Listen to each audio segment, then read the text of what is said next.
Welcome to one TV special analysis. నేను మీ RK. Social మీడియాలో పెట్టేటటువంటి పోస్టులు గతంలో ఎంత దుమారం చెలరేగిందో, ఎంతమంది కటకటాల పాలయ్యారో, ఇప్పటికీ ఆ కేసుల నుంచి చాలామంది బయటికి రాలేకపోయారు. అవన్నీ కూడా మనం చూస్తూనే ఉన్నాం.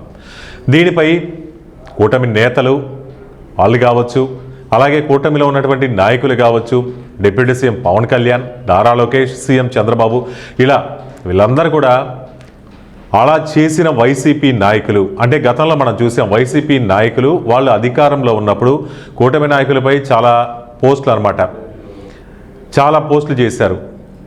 వాళ్ళు చేసినటువంటి విమర్శలు కావచ్చు, వ్యాఖ్యలు కావచ్చు, అలాగే అనుచిత పోస్టులు కావచ్చు, వీటన్నిటి మీద కూడా ఇప్పుడు కూటమి అధికారంలోకి వచ్చిన తర్వాత, అంటే వైసీపీ ప్రభుత్వం ఓటమి తర్వాత కూటమి అధికారంలోకి వచ్చిన తర్వాత వాళ్ళపై ఉక్కుపాదం మోపడం, వైసీపీ నాయకులని కానీ కార్యకర్తలు కానీ ఎవరైనా కానీ సోషల్ మీడియా ద్వారా అనుచిత వ్యాఖ్యలు చేసినా, అలాగే అనుచిత పోస్టులు పెట్టినా కానీ, వల్గారిటీగా ఈ విధంగా తిట్టినా కానీ వాళ్ళందరిపై కేసులు పెట్టారు, కటకటాల వెనక్కి పంపారు. చాలామంది మనం చూస్తూనే ఉన్నాం, ఇప్పటికి కూడా బయటికి రాలేకపోతున్నారు. అటువంటి కార్యకర్తలు ఎవరైనా అలాంటి కించపరిచే వ్యాఖ్యలు చేశారో, పోస్టులు పెట్టారో అందరిపై కేసులు పెట్టారు.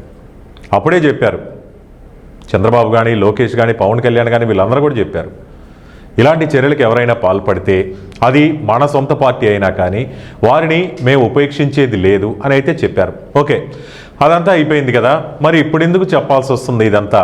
అంటే ఈ మధ్యకాలంలో కొంచెం స్తబ్దుగా ఉంది.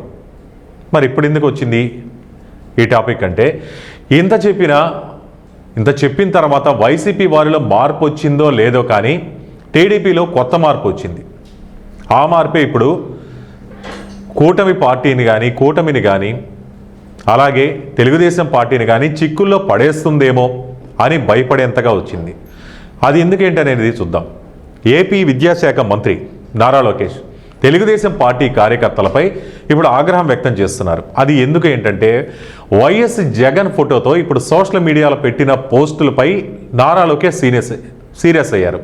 అంటే నారా లోకేష్ వైఎస్ జగన్మోహన్ రెడ్డిపై ఎప్పుడు విమర్శలు చేస్తుంటారు కదా, మరి అటువంటిది ఇప్పుడు ఆయన జగన్మోహన్ రెడ్డిపై విమర్శలు చేస్తూ పెట్టినటువంటి ఒక పోస్టుపై సీరియస్ అయ్యారు. అదేందనేది చూస్తే అది ఇప్పుడు సోషల్ మీడియాలో చాలా వైరల్ అవుతుంది.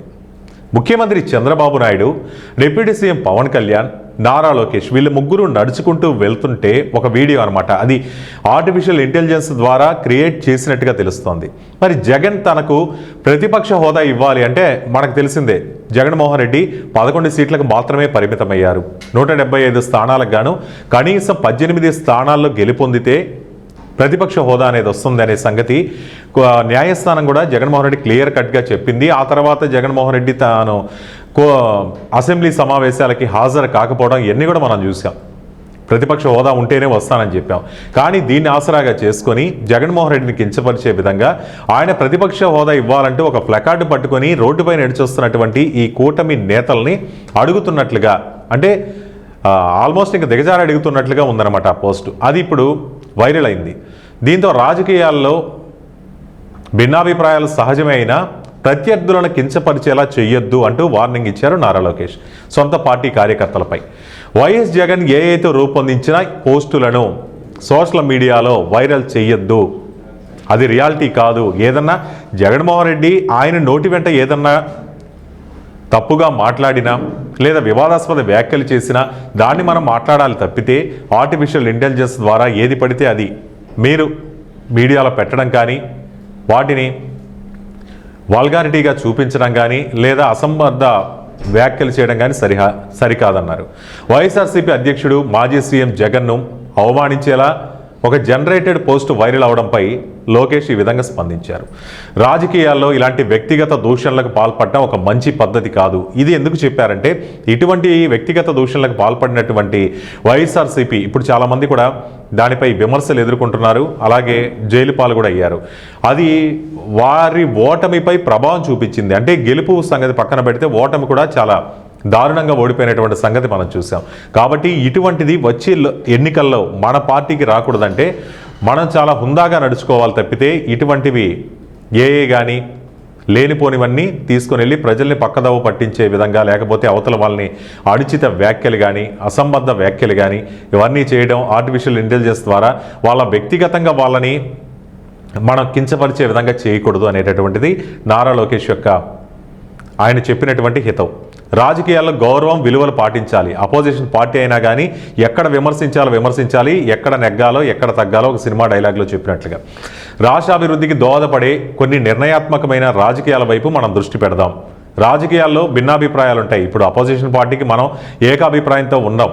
ఒక మంచి చేసినా కానీ మనం మంచి అన్నది అవతల వాళ్ళు చెడు అని చెప్పి దాన్ని ప్రచారం చేయడానికి ఖచ్చితంగా చూస్తారు, కానీ అటువంటి చేయొద్దు. కానీ టీడీపీ శ్రేణులు మాత్రం రాజకీయ ప్రత్యర్థులపై కొన్ని వ్యక్తిగత విమర్శలు చేయటం అనేది ఎప్పటికీ మంచి పద్ధతి కాదు.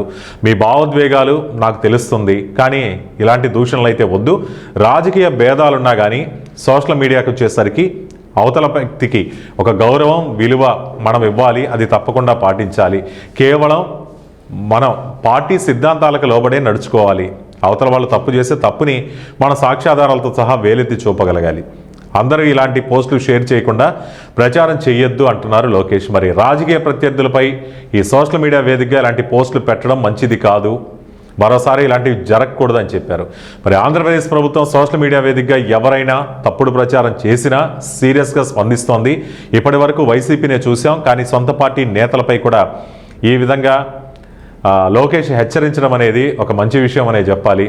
పోలీసులు కూడా ఇప్పటికే సోషల్ మీడియాలో పోస్టులపై మానిటరింగ్ కూడా చేస్తున్నారు. కాబట్టి సోషల్ మీడియా వేదికగా తప్పుడు సమాచారాన్ని షేర్ చేయవద్దు అంటున్నారు లోకేష్. మరి ఏపీ విద్యాశాఖ మంత్రి నారా లోకేష్ తెలుగుదేశం పార్టీ కార్యకర్తలపై ఆగ్రహం వ్యక్తం చేశారు ఈ విధంగా.